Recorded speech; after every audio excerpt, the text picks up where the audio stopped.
নজর রাখবো পরবর্তী সংবাদে।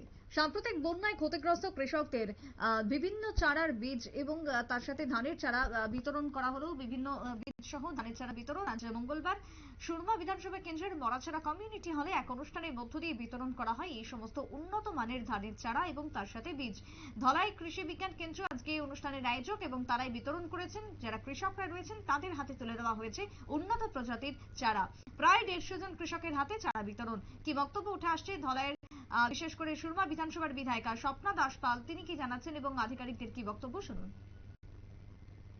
ধলাই জেলার উদ্যোগে আমরা যে অনুষ্ঠান করেছি সেটাতে হচ্ছে আমাদের মেন উদ্দেশ্য হচ্ছে আমাদের কন্টিনিউসি প্ল্যান।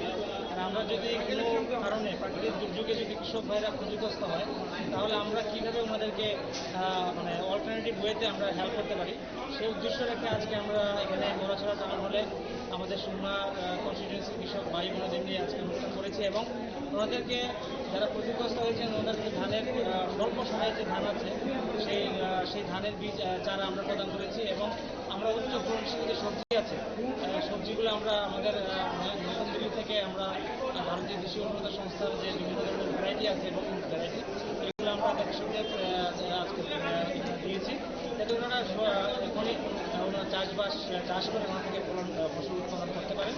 এবং আমাদের প্রতি সাব ডিভিশনে আমাদের এই উদ্যোগ চলছে এবং আমরা সারা ত্রিপুরাতেও আমাদের উদ্যোগ চলছে যে আমাদের কৃষক ভাইদেরকে কীভাবে খুব তাড়াতাড়ি আমাদের এই কন্টিনিউসি প্ল্যান এটাকে ইমপ্লিমেন্ট করা যায় সেই উদ্দেশ্য রেখে আজকে মানে এই প্রোগ্রাম।